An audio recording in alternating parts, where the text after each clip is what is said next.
aqui com vocês. Eu gostaria de começar parabenizando, né, a comissão organizadora por esse evento tão importante, né, que é o segundo ciclo de conferências do Centro de História da Universidade de Lisboa.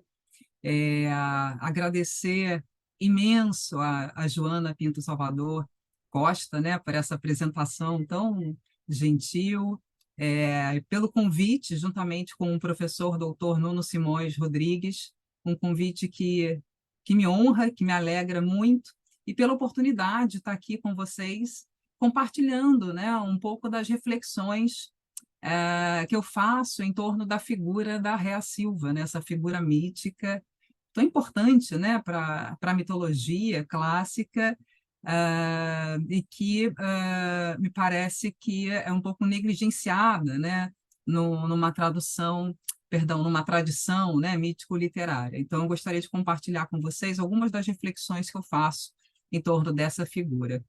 E aí eu vou compartilhar com vocês aqui alguns slides.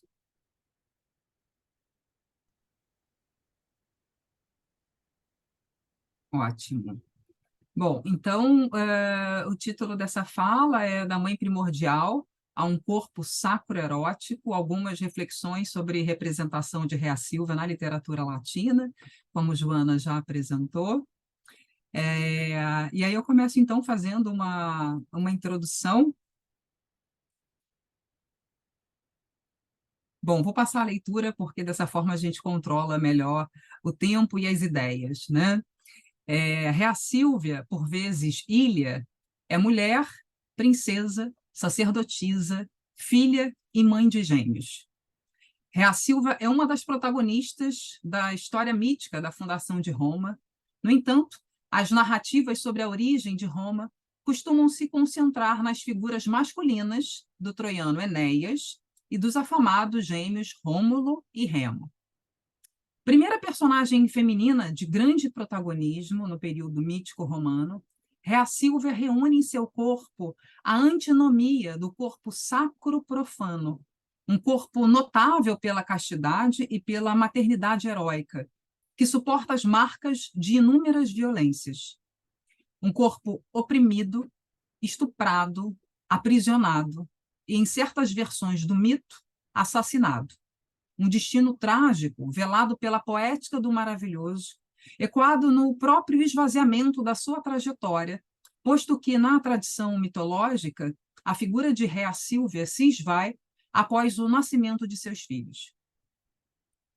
A despeito das narrativas primitivas romanas compreenderem um período histórico impreciso, a matéria de cunho heróico sobre a qual se apoia a tradição mítica primitiva abrange uma relevância simbólica, disseminada por meio dos exempla, que fecundarão paradigmas morais na sociedade romana.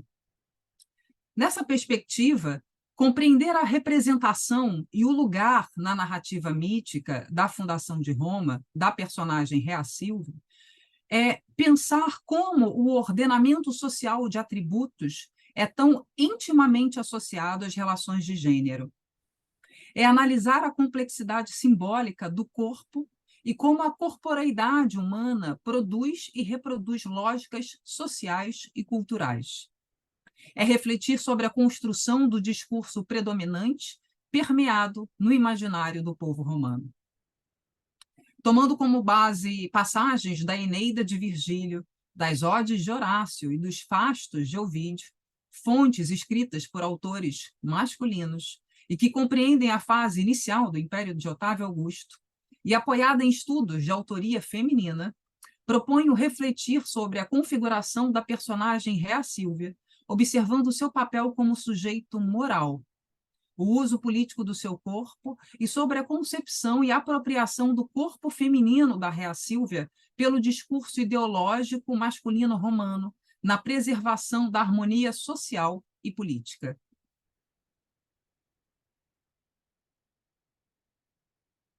Os acontecimentos que envolvem as narrativas sobre a personagem Rhea Silva apresentam certa impenetrabilidade justificada pela importância do seu papel na fundação de Roma e pelo enredamento político-moral decorrente dos acontecimentos que envolvem a sacerdotisa vestal Rhea Silvia e o seu corpo sagrado, incasto e grávido. Nessa perspectiva, transitam variantes do mito, com efeito conhecido como mito de Rômulo e Remo, que, segundo preceitos de gênero e conteúdo programático, traduzem facetas de um ideal cívico-patriótico e contribuem para a elaboração de um processo de consolidação nacional. Antes de observar as fontes selecionadas para este estudo, todas de natureza poemática, apresento uma variante histórica, a fim de que o contraste genérico contribua para uma melhor percepção da apropriação do corpo feminino de Réia Sílvia como um construto político-moral. A versão que ora se apresenta é recolhida da obra Antiguidades Romanas, do historiador Dionísio de Halicarnasso.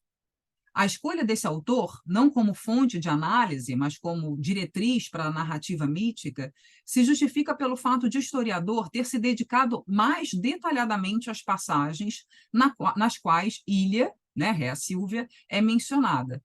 Além do fato de buscar, né, o Dionísio Halicarnasso, perdão, ele busca apresentar, por meio da sua obra, o caráter virtuoso do povo romano que os conduziu a tantas conquistas e a civilização romana, como o próprio historiador cita em seu livro 1. Em harmonia, pois, com a variante histórica, Númitor, filho mais velho de Procas, pertencia à dinastia dos Enéades.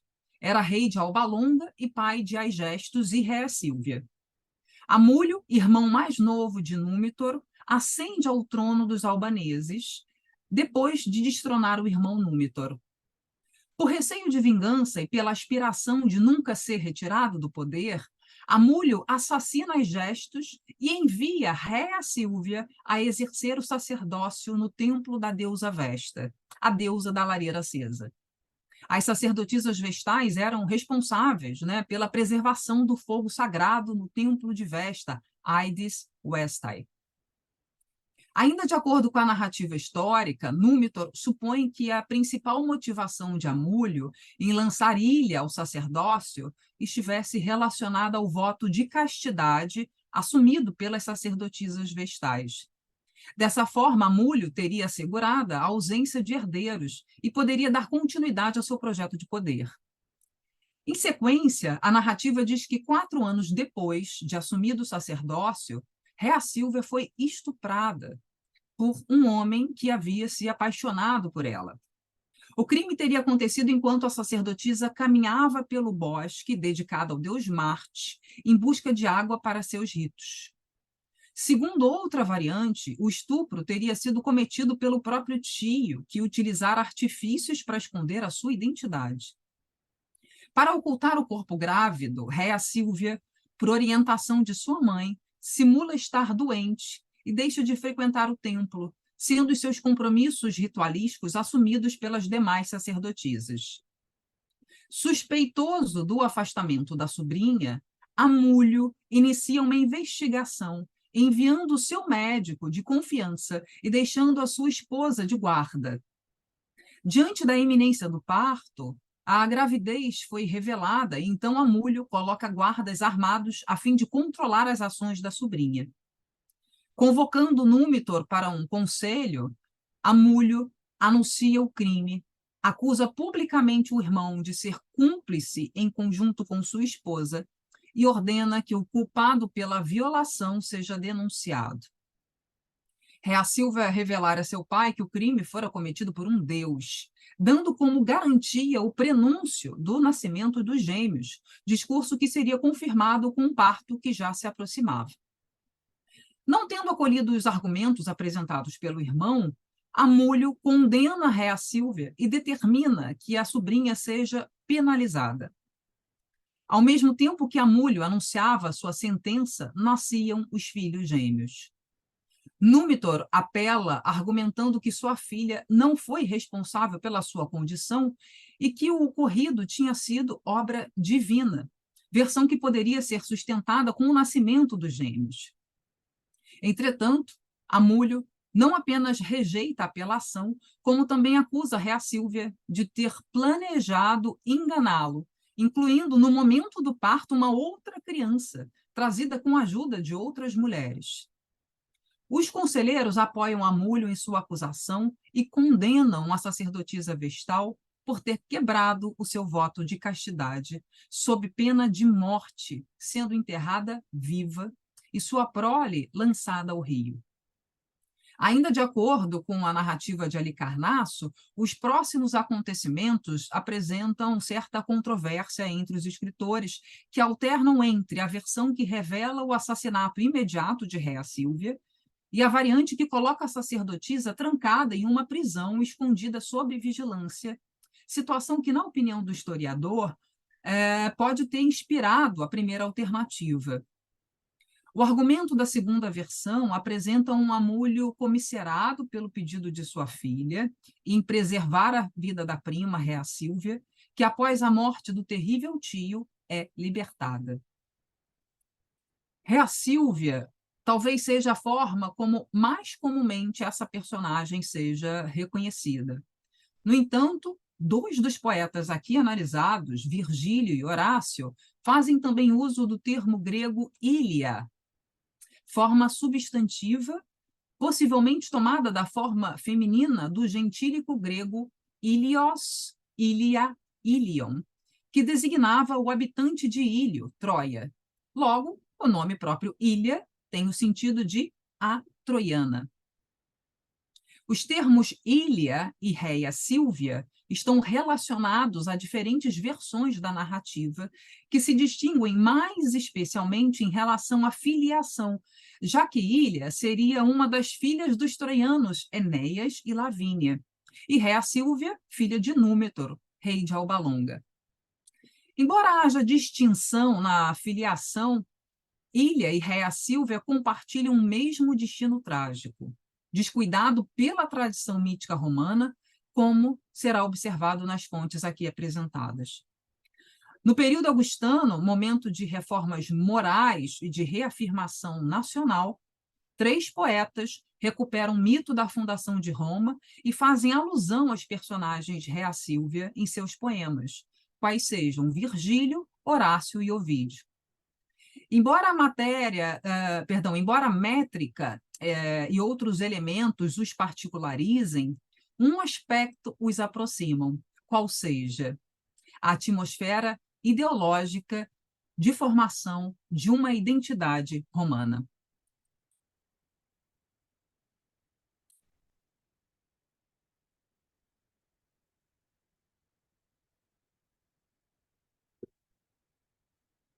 Virgílio, na Eneida, faz duas referências a Réa Sílvia. Na primeira, a menção é realizada através do termo grego ilia, já no primeiro canto da epopeia. Nessa passagem, Vênus procura Júpiter para interpelar a sorte dos troianos, em especial a de seu filho Enéas, que, ao lado de seus companheiros, havia sido atingido por uma forte tempestade encomendada por Juno. Diante do infortúnio de Enéas e abalada pelo flagelo filial, Vênus intercede junto a seu pai Júpiter, que apaziguará o coração da mãe aflita com a revelação do destino próspero de Enéas e de seus descendentes. Os argumentos de Júpiter são tomados à história de Roma, e o primeiro deles é, cronologicamente, o episódio da fundação de Roma. Na versão vigiliana, ecoada por Júpiter, Enéas triunfa no Lácio, sendo sucedido por seu filho Ascânio, que transferirá o reino da sede de Lavínio e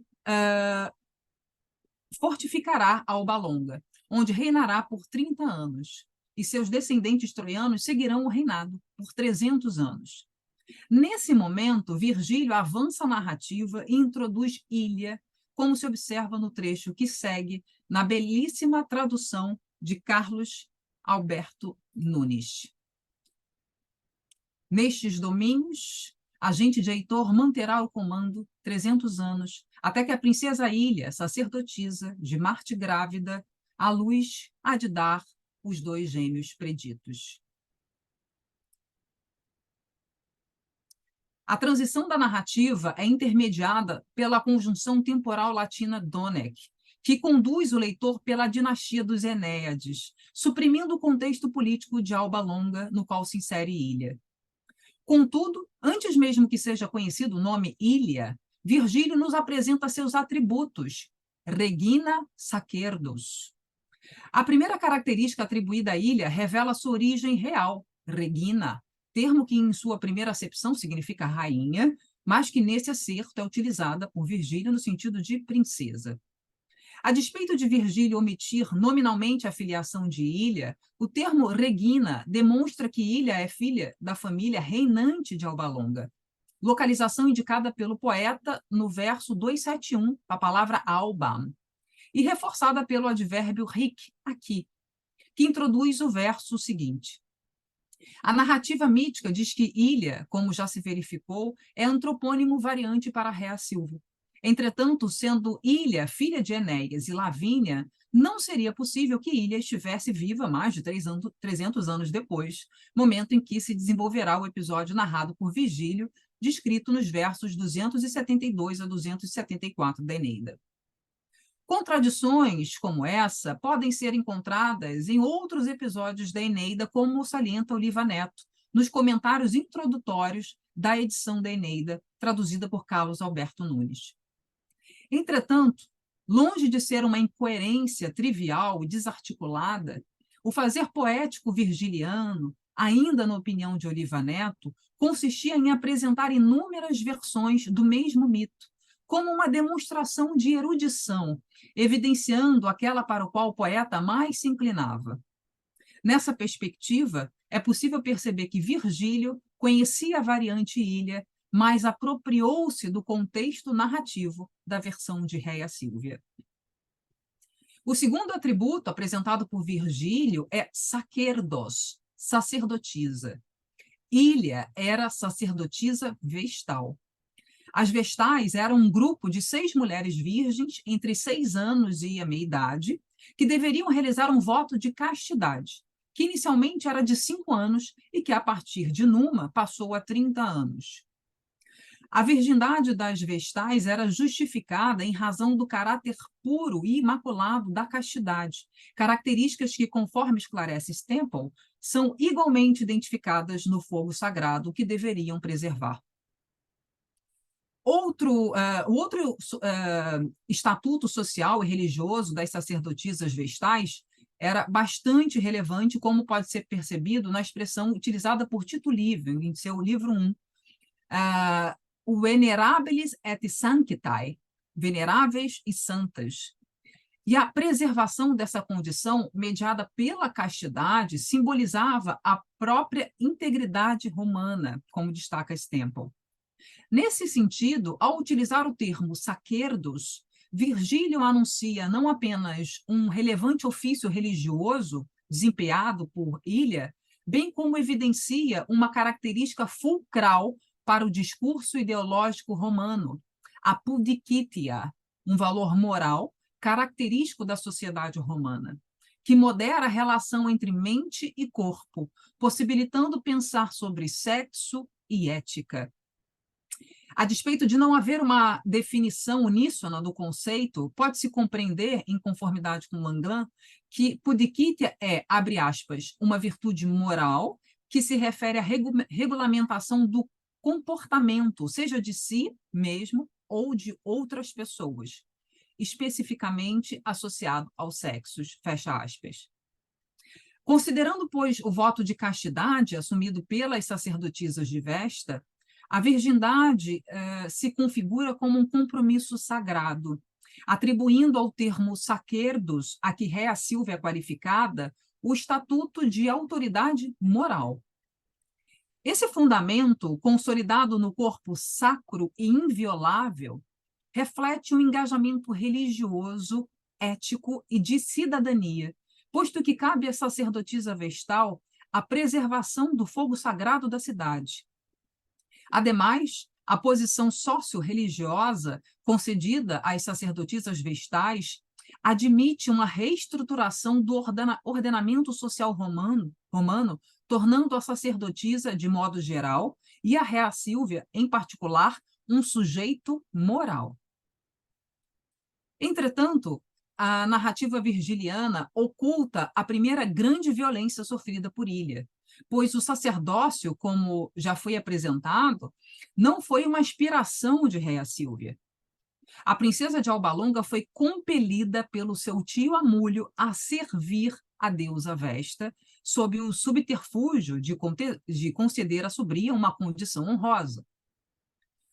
Para além das motivações políticas de Amulho, é possível compreender também, à luz do conceito de Pudicítia, que a condução arbitrária de Ilha para atuar como vestal demonstra um mecanismo de controle da sexualidade feminina. A gerência sobre o corpo da mulher foi um projeto romano que encerrava fins morais e políticos e foi instrumentalizado por meio de leis que puniam mulheres casadas e solteiras, como se verifica na nona lei da 10ª tábua da lei das 12 tábuas, que autorizava os pais a matarem suas filhas solteiras que praticassem sexo antes do casamento e os maridos que tivessem esposas que praticassem sexo com um homem que não fosse o seu marido. No contexto das obras aqui analisadas, houve a implementação das leis matrimoniais de Augusto, estabelecidas no âmbito da reforma moral, elaborada pelo imperador, que promulgou, em 18 a.C., a lei Júlia sobre o adultério, Lex Iulia de Adulteris. A lógica reguladora da sexualidade feminina permanece na normativa otaviana, conservando o poder àqueles que possuíam um papel social e legal de proteger e vingar a honra do pai ou do marido, como pode ser verificado na descrição concisa da lei por Langlan. A lei previa a punição do sexo transgressor, geralmente estupro, às vezes chamado de adultério, envolvendo um homem que fazia sexo com qualquer romano nascido livre, exceto sua própria esposa, especialmente mulheres casadas, mas também mulheres solteiras, viúvas e filhos homens e mulheres. Punia não apenas aqueles que cometeram estupro em um corpo livre, mas também aqueles que favoreceram esse ato. Um pai que fosse pater familias poderia matar uma filha casada e seu amante, se ele os encontrou sob o seu próprio teto. Um marido poderia matar o amante desde que ele tivesse um status social inferior. Mais do que o controle do corpo feminino e da sua sexualidade, a implantação dessas leis deve ser compreendida como um dispositivo legal fundamentado em pressupostos políticos, econômicos e morais, promovido por meio do estímulo ao casamento entre aristocratas, do impulsionamento da taxa de natalidade e da coerção do adultério, como salienta Azevedo. Seguindo a leitura do excerto virgiliano, é possível observar, perdão.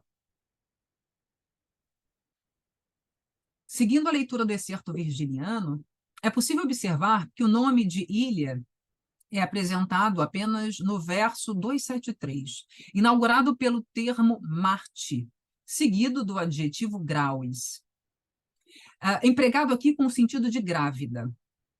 O uso desse termo evidencia que ilha está grávida, e ainda a quem se vincula a filiação de sua prole, ao deus Marte. Novamente, a narrativa virgiliana suprime uma outra violência sofrida pela princesa de Alba Longa. A gravidez de Ilha é fruto de um estupro. O corpo casto de Ilha foi ultrajado, fazendo com que a princesa descumprisse o voto sagrado de conservação da sua castidade, consequentemente, tornando-se uma transgressora digna de punição. No entanto, os versos vigilianos, interpretados por Júpiter, não ousariam rememorar a aridez dessa realidade. E como a tradição mítica acolheria uma sacerdotisa vestal não casta e grávida?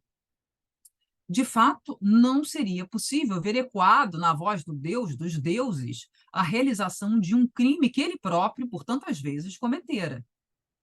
A não ser que a violação, quando cometida por um deus, não fosse considerado um crime. Ademais, sendo Réa Silva uma sacerdotisa vestal, a sua violação implicaria na conservação do fogo sagrado da cidade, uma vez que o fogo era um símbolo para a castidade, bem como para a integridade da cidade, como Stempel comenta. Cito: O fogo também era um símbolo poderoso para a castidade das vestais e sua consequência, a estabilidade do Estado romano. Elas tinham que cuidar incessantemente, pois sua extinção poderia ser um sinal de sua falta de castidade e um presságio de desastre para a cidade. Se fosse determinado que era de fato tal sinal, uma vestal seria julgada e punida da maneira costumeira. Se o fogo tivesse sido extinto apenas por negligência de uma vestal, ela seria chicoteada pelo Pontifex Maximus. Nessa perspectiva, ao revisitar o mito de fundação romano, Virgílio assegura a estabilidade romana ecoada e chancelada por Júpiter, resguarda a castidade de Réa Sílvia e, por conseguinte, a sua pudicítia, por efeito de um argumento prodigioso que torna o corpo violado de Réa Sílvia um corpo dadivoso, um corpo morada, que se faz lugar para o fundador de Roma. Em outra passagem da Eneida, Virgílio, no canto 7, retoma a imagem mítica da princesa de Alba Longa, apresentada no canto 1, mas agora fazendo uso da variante mais popular do nome, Réia, como se observa nos versos que seguem. Réia, na selva do Monte Aventino, mortal perecível, ao Deus unida, às ocultas, à luz de um filho viçoso. O trecho destacado apresenta certa controvérsia, pois o nome de Réia é relacionado a um novo parentesco. No entanto, algumas das características da narrativa de Réa Sílvia são mantidas, o que faz com que Plessis Léger resgatem Sérvio Honorato para desfazer a ambiguidade presente nessa passagem. Segundo os autores, Honorato não hesita em afirmar que se trata de fato de Réa Sílvia e justifica o uso do antropônimo como um decalque do mito da princesa de Alba Longa. Acompanhando, pois, a leitura de Plessis Léger, é possível observar mais uma representação da lendária princesa de Alba Longa, com destaque para sua pudicítia, uma vez que Virgílio retoma o termo sacerdos para novamente salientar o atributo religioso e moral da princesa de Alba Longa. A gravidez de Réa Sílvia também é retomada nessa passagem, assim como a apresentação do progenitor. No entanto, o poeta de Mântua suprime desse trecho o nome de Marte, substituindo o nome da divindade pelo termo genérico Deus. O trecho revela ainda que Réia deu à luz de forma furtiva, furtium. Essa condição pode estar apoiada na variante do mito que apresenta a Réa Sílvia como uma fugitiva, uma vez que a sacerdotisa vestal escapou do cárcere imposto pelo tio Amulho. Nas duas passagens em que Virgílio cita Ilha ou Réia, é possível observar que não há menção às violências sofridas pela princesa de Alba Longa. Cabe destacar que a versão virgiliana do mito de fundação de Roma idealiza a figura de Ilha, Réia, ao concentrar a sua representação na descendência real, Regina, na devoção religiosa e na castidade, Sacerdos, no corpo proclamado por um deus, Marte Grauis Mixta Del Mulier, e, por fim, mas não menos importante, no corpo que concebe aquele que será o grande fundador de Roma.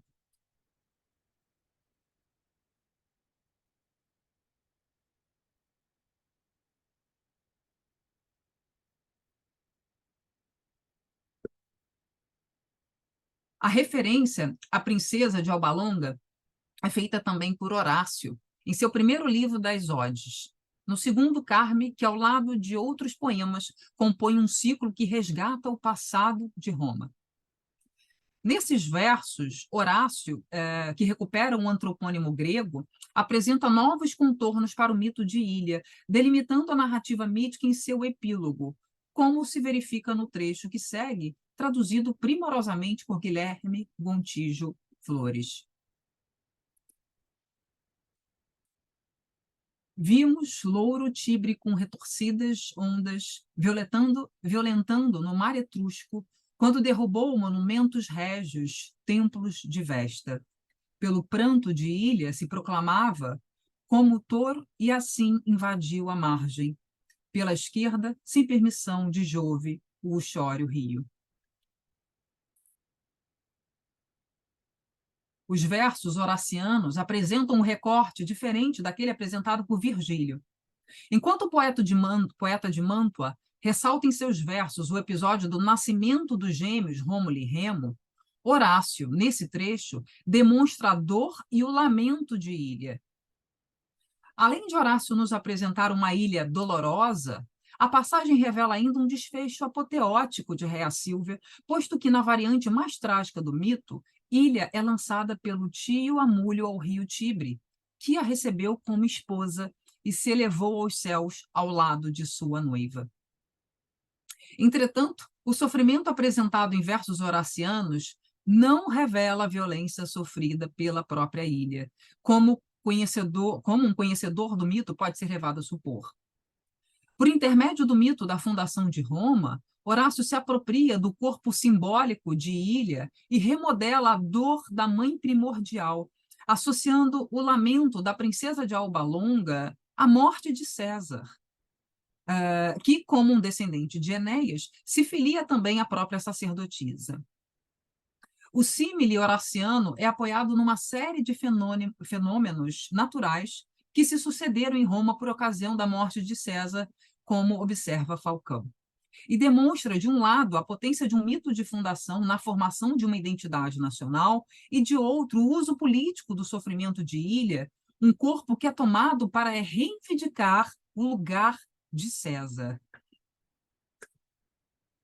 Nessa passagem, o sofrimento de Ília, expresso pela forma verbo nominal querenti, particípio presente do verbo queror, lamentar, se corporifica em lágrimas, reverberadas na vingança do rio esposo, que aumenta o seu volume e se faz transbordar, causando uma enorme enchente na cidade de Roma.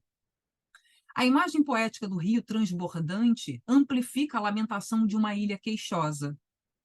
Se em Virgílio, Ília se fez mãe primordial, aqui a ilha horaciana é a Mater Dolorosa, um corpo que se fez lugar para o fundador de Roma. Aqui é um corpo enlutado, um corpo repositório da dor que se faz lugar para a dor dos descendentes de Rômulo, ou ainda dos próprios irmãos de Ília, já que todo romano era considerado irmão de uma sacerdotisa vestal, como apresenta Azevedo. Um sofrimento que potencializa o patos trágico da morte de César e que traduz os sentimentos pátrios de reconhecimento e de pertencimento, corroborando a concepção de uma identidade nacional. Outro aspecto destaca-se no excerto horaciano, o matrimônio de Ília com o rio Tibre. A pudicítia, demonstrada de forma mais evidente nos versos virgilianos, reassume um novo delineamento na versão horaciana do mito, uma vez que Ília aqui é casada, mas uma união divina que resguarda o corpo sagrado de Ília. Por meio do maravilhoso, a construção poética horaciana preserva o corpo imaculado e a pureza sexual de Ília, restabelece o controle do corpo feminino solo e restitui Ília ao lugar ideal da mulher na sociedade augustana, salvaguardando, por conseguinte, a integridade político-moral de Roma, como observa Jossel. A mulher deveria ser devolvida ao seu devido lugar. Casamento era para ser regulado pelo Estado. A sexualidade das mulheres deveria formar as imagens e estabelecer os limites tão necessários para garantir o domínio de Roma sobre os outros e a estruturação do poder de Augusto. A união de Ília com o rio Tibre permite ainda reconhecer que o matrimônio celestial, bem como a apoteose de Ília, configura a construção de uma nova persona mítica, a matrona deificada. A concepção de um corpo casto e casado reforçaria a representação de Ília no imaginário social romano, não apenas como mater, mas também como matrona, símbolos que reforçam valores morais reconhecidos pela sociedade romana. Nessa perspectiva, a representação horaciana de Ília preencheria um vazio representativo na tradição mítica, já que a representação da matrona é suprimida no mito de fundação de Roma, como observa Stempel. Na opinião da autora, é possível identificar no mito de fundação romano uma ideologia masculina sobre o corpo feminino, delineado nas categorias sexuais femininas constantes ou não no mito, quais sejam a virgem, Rhea Silvia, a prostituta, a Calarência, né, a mãe adotiva dos gêmeos, e a esposa, sem representação no mito. Consoante Stemple, a lacuna representativa se justificaria pela sua importância sociopolítica, uma vez que apenas uma matrona poderia gerar filhos legítimos para um cidadão romano. Nessa perspectiva, a matrona, em conjunto com a virgem, desempenhariam, por meio da pudicítia, um papel relevante e, ao mesmo tempo, ameaçador, possibilitando, entre aspas, comparar o desenvolvimento moral de homens e mulheres e explorar evidências para as mulheres como sujeitos morais em oposição a objetos de controle em parelho com os homens. E aqui eu estou citando Langlan, 2006, página 2.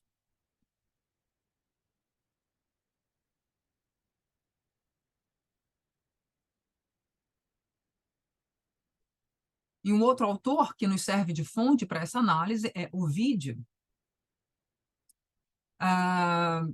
na sua obra Fastos, né, que é uma espécie de calendário poético em discos elegíacos, em que o poeta propunha apresentar as efemérides romanas mais importantes com base no calendário de sua época, isto é, início da Era Imperial. Nessa obra é possível conhecer uma narrativa mais desenvolvida do mito da fundação de Roma e uma maior participação de Rhea Silvia, como se verifica na tradução abaixo, elaborada por Márcio Meirelles Gouveia Júnior. Inerme estava quando a Romana Vestal conquistou-te para teres grandes filhos. Silvia, pela manhã, que me impede contar? Já ia buscar as águas para abluções. Ela desce a lareira em direção ao rio, traz sobre a coma um cântaro de barro. No chão, sentou-se exausta, abriu ao vento o peito e ajeitou a desfeita cabeleira. Enquanto descansava, os salgueiros, as aves e o murmurado rio a adormeceram. Aos poucos, a quietude inseriu-se em seus olhos e, enlanguecida, cai do rosto a mão. Marte, ao vê-la, a deseja e dela se apodera. Mas com o poder divino oculta o crime. Grávida, ela desperta. O fundador de Roma, desse modo, já estava em suas entranhas. Disse ela e levantou com infirmes mãos o cântaro, que enchera enquanto o sonho recordava. Crescendo Remo, então, e crescendo Quirino, com o peso do céu, inchou-se o ventre. Ergueu-se fraca, sem saber por que fraquejava, e, encostada numa árvore, assim diz: rogo, seja propícia a imagem que sonhei. Acaso era mais nítido que um sonho? Junto aos fogos de Troia estava eu, quando a fita de lã, solta da coma, caiu no altar. Então, prodígio. 2 palmas surgem juntas. Uma delas, porém, era maior. Com seus ramos, cobria inteiramente o mundo e tocava as estrelas com alta copa. Eis que meu tio apronta o ferro contra as 2. Temo, meu coração gela de medo. O picanço de Marte e a loba as 2 salvam. Ambas palmas por eles são guardadas. A versão ovidiana do mito naturalmente apresenta mais elementos do que as anteriormente observadas, o que isso justifica pela proposta programática apresentada no primeiro parágrafo desta seção. Nessa passagem, Ovídio inicia sua apresentação evocando Marte, sobre a justificativa de que o mês de março, mês sobre o qual o poeta discorre, tenha sua origem no nome do referido deus. Logo em seguida, Ovídio, que já havia descrito que Marte tinha depositado suas armas no chão, diz que Marte estava indefeso, inermes, até o momento de ser conquistado, Cepit, por uma romana vestal, Romana Sacerdos. Nesses poucos versos iniciais, é possível observar vários aspectos das relações de gênero e da idealização masculina sobre o corpo feminino. Para compreender essa construção, destaco o termo sacerdos, que novamente é utilizado para apresentar a personagem Rhea Silvia, que aqui não foi citada nominalmente. O uso desse termo reforça, como já observado na representação virginiana, a atmosfera sacrossanta conferida à princesa de Alba Longa. Contudo, Ovídio inicia o seu segundo verso com o verbo capit, pretérito perfeito do verbo capio, que significa, dentre outras coisas, capturar, e que foi traduzido por Gouveia Júnior como conquistar, primeira ação atribuída pelo poeta à sacerdotisa romana. Nessa perspectiva, o verbo capit é a chave de leitura para compreender que, a despeito de ter sido apresentada como Romana Sacerdus, o corpo de Rhea Silva é percebido como um corpo feminino e como um corpo erótico, um templo de encantamento, um corpo que reúne a dicotomia sagrado-profano e que se torna objeto de desejo de um Deus sem armas. A associação da sedução como artifício feminino é prenunciada na descrição do deus Marte despojando as suas armas, como se observa no trecho que segue. Baixando um pouco a lança e o escudo, chega, ó Marte, solta, ó guerreiro, do elmo à cabeleira. No momento em que Marte avista Rhea Silva, ele está desarmado. E dessa forma, Ovídio realiza o encontro do deus, inerme, com a sacerdotisa que o conquistou apenas por ser.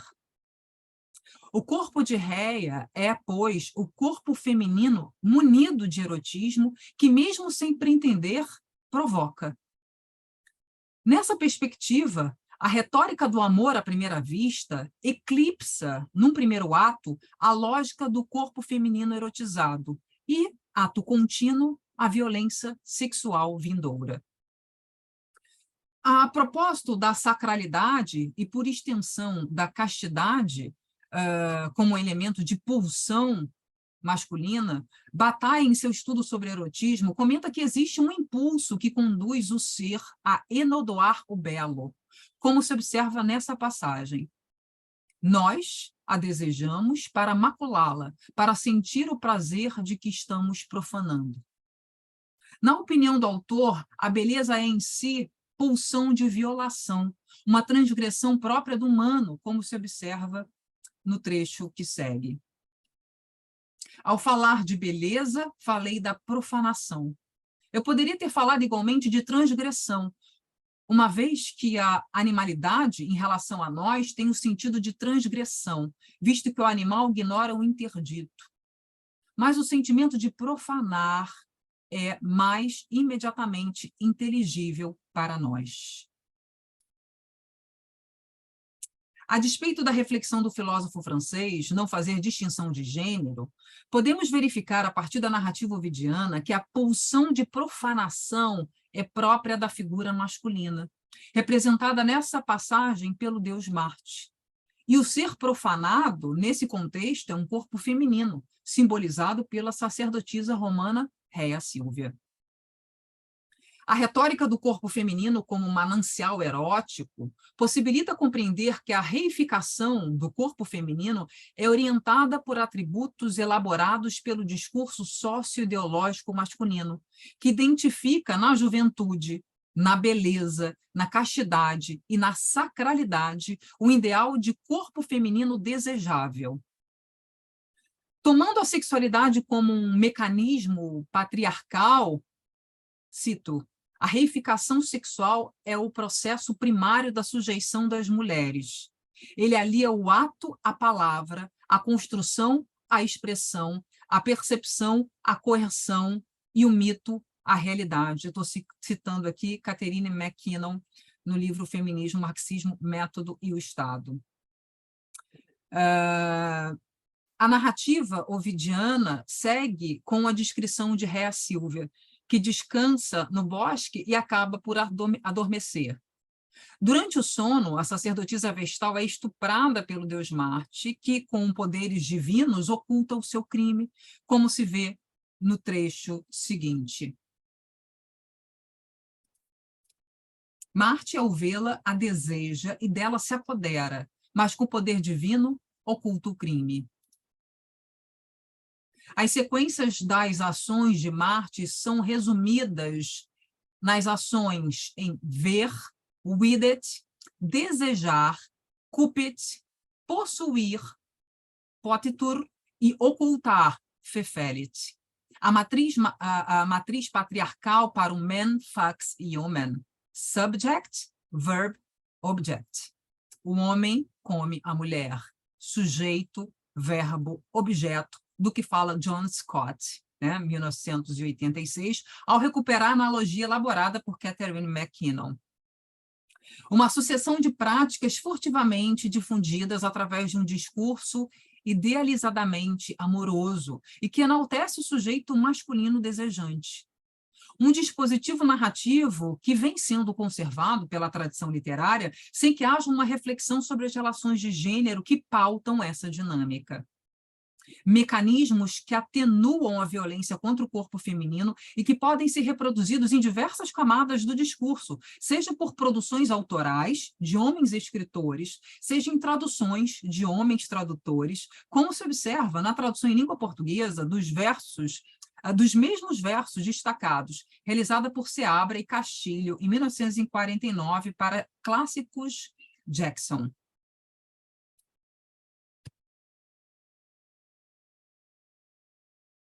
Mavort, ao vê-la, arde, ferve de amor, ousa, triunfa, e por mago condão sodado a Numes, da mesma a quem roubou o seu furto encobre.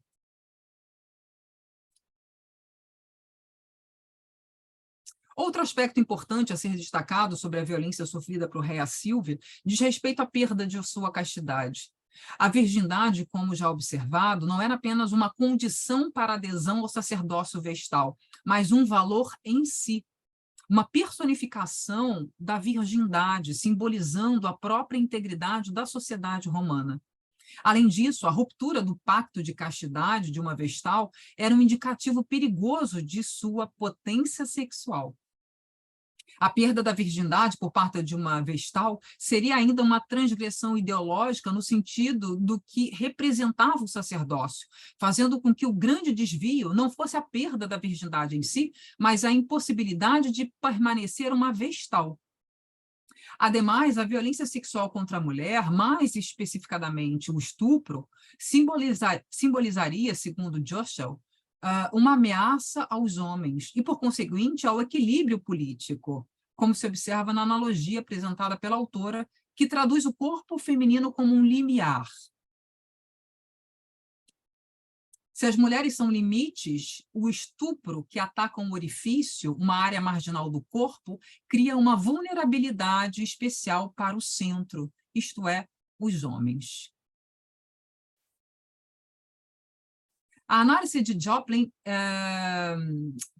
Joschel, realizada a partir do estupro da personagem, desculpa, é Joplin mesmo, a análise de Joplin realizada a partir do estupro da personagem mítica Filomela se coaduna com a percepção do corpo feminino como uma fronteira, visto que, na opinião da autora, o ímen feminino, cito, serviria de signo físico ou sexual para o limiar ou muro que define os limites da cidade. Fecha aspas, 2002, página 267. Joplin, por meio de Mary Douglas, oferece ainda uma metáfora bastante elucidativa para a reflexão da apropriação do corpo feminino como um corpo político. O corpo humano é sempre tratado como uma imagem da sociedade. O interesse pelas aberturas depende da preocupação com as saídas e entradas sociais, as rotas de fuga e as invasões. Se não houver preocupação em preservar as fronteiras sociais, não esperaria encontrar preocupação com as fronteiras corporais. A relação da cabeça aos pés, do cérebro, dos órgãos sexuais, da boca e do ânus é comumente tratada de modo que expresse os padrões de hierarquia relevantes. Diferente de Virgílio, que apresentou a narrativa de Rhea Silvia sobre a poética do maravilhoso, Ovídio incorpora elementos, de certa forma, tangíveis em seu discurso ao contextualizar a violência sexual sofrida por Rhea Silvia ao momento do sono. Essa ambientação permite que Ovídio reprima o lamento da princesa de Alba Longa pelo crime sofrido, o que nos leva a pressupor que a não consciência do crime conduziria a uma inconsciência moral que afastaria Rhea Silvia dos sentimentos moldados pelo conceito de pudor, definido por Langland, como, cito, um sentimento de vergonha e desconforto socioético decorrente de uma consciência de si mesmo como foco constante do olhar moralizador da comunidade que impunha restrições ao comportamento de um indivíduo, fecha a citação. O poeta não parece encontrar argumentos para ecoar em sua narrativa esse sofrimento, ou porque a violência vivenciada por Rhea Silvia é um acontecimento irrelevante comparado à distinção de gerar aquele que irá fundar Roma, ou porque realçar a violência cometida pelo deus Marte é atingir a pudicítia de Rhea Silvia, é torná-la impudica, uma corrupção moral cujo decoro não é próprio para a mãe do fundador de Roma. Entretanto, o corpo grávido de Rhea Silvia é o seu poder, uma autoridade conferida pela maternidade que torna a criatura uma criadora. Ademais, a atmosfera onírica é propícia ao prenúncio do nascimento de Rômulo e Remo, e as demais dificuldades de sobrevivência que os irmãos gêmeos enfrentarão por obra de Amulho visão que será revelada nos próximos versos pela voz da própria Rhea Silvia. No entanto, antes de anunciar o sonho, Ovídio destaca que a sacerdotisa desperta já grávida do fundador de Roma. O corpo violado de Rhea Silvia recebe novamente contornos sagrados. Aqui, o corpo da princesa de Alba Longa é um templo guardião do grande herói romano, o fundador de Roma. Romanae conditur urbis. Grávida, ela desperta. O fundador de Roma, desse modo, já estava em suas entranhas. Ergue-se fraca, sem saber por que fraqueja, e encostada numa árvore, assim diz. Dando continuidade à análise da passagem, Ovídio revela em discurso direto o sonho auspicioso de Rhea Silvia. Em outros termos, enquanto Deus Marte violenta a princesa de Alba Longa, adormecida, o poeta prenuncia o nascimento dos gêmeos, a perseguição do tio Amulho e a proteção divina de Marte sobre as crianças. Rhea Silvia, desconhecendo a violência que sofreu, experimenta em seu corpo o destino de Roma.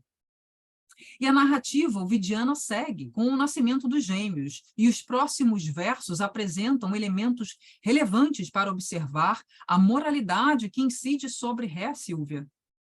Nesse trecho, o poeta descreve o dissentimento da própria deusa Vesta por ocasião do parto.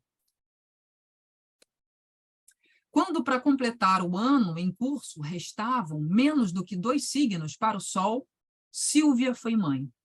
De Vesta, dizem que as estátuas, com as castas mãos os olhos recobriram. Tremeu o altar da deusa enquanto ela paria. Nas cinzas, assustado, o fogo entrou. Nesse excerto, Ovídio salienta a gravidade da quebra do voto de castidade, fazendo tremer hiperbolicamente até mesmo o templo de Vesta, reforçando dessa forma a desaprovação divina.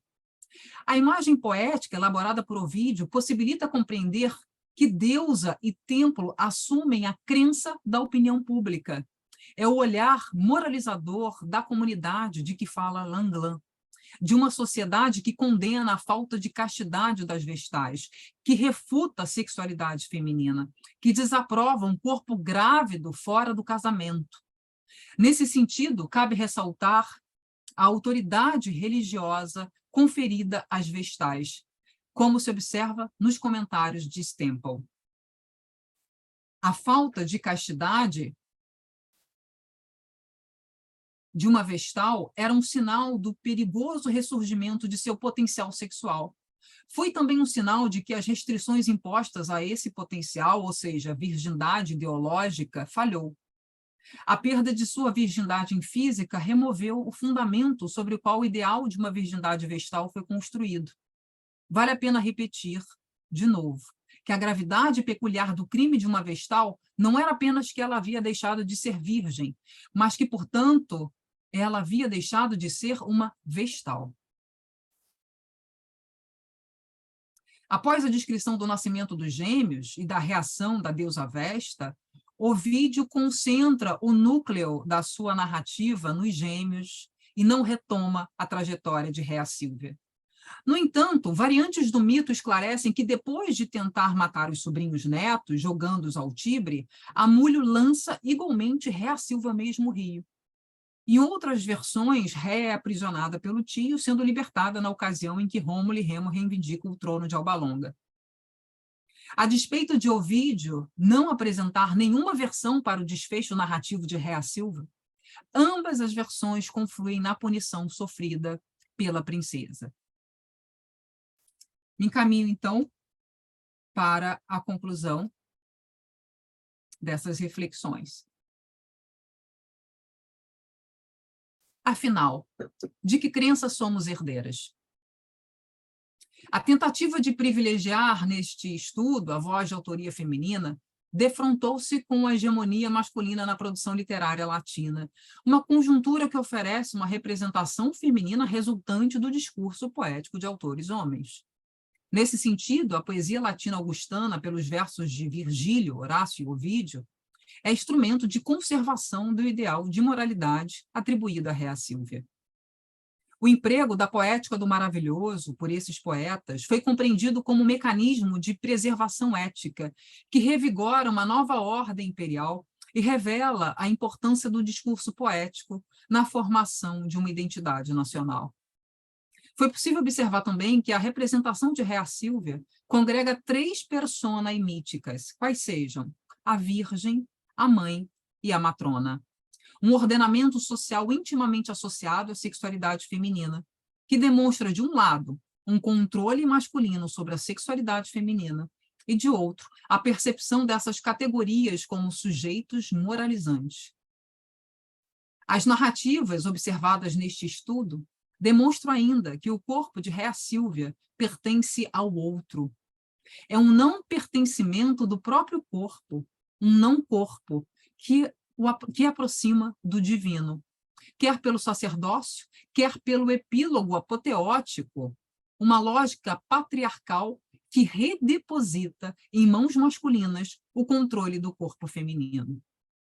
Nesse sentido, a deificação da princesa de Alba Longa é o desenlace moralizante que permite assimilar uma personagem que carrega em seu corpo tantas marcas. No entanto, a deificação de Rhea Sílvia pode ser compreendida também quando o seu corpo se torna um corpo grávido, um estado que concede à princesa o poder da criação, tal como um deus, e a criação de um herói romano. Nessa perspectiva, a poética do maravilhoso amplia seu alcance ao desmistificar o corpo virgem-mãe de Rhea Sílvia, e, ao mesmo tempo, nulifica a anomalia socio-religiosa de um corpo não casto. Por consequência, sob a perspectiva da infâmia, não há quem punir. No passo de Langlan, que compreende o exemplo mítico como uma versão única e recontada, renovando dessa forma o próprio mito e revelando aspectos morais da sociedade, e entendendo que cada leitura, por sua vez, também é uma nova forma de ver o mito, observou-se que o corpo feminino de Rhea Sílvia é em si um exemplo, posto que esse corpo se torna espaço de construção de uma ideologia socioculturalmente predominante. Um corpo que congrega uma descendência divina, que celebra virtudes morais romanas e que se faz morada para o herói fundador. Um corpo político, mantenedor de um equilíbrio moral, social e político. Um corpo que mimetiza Roma. Muito obrigada.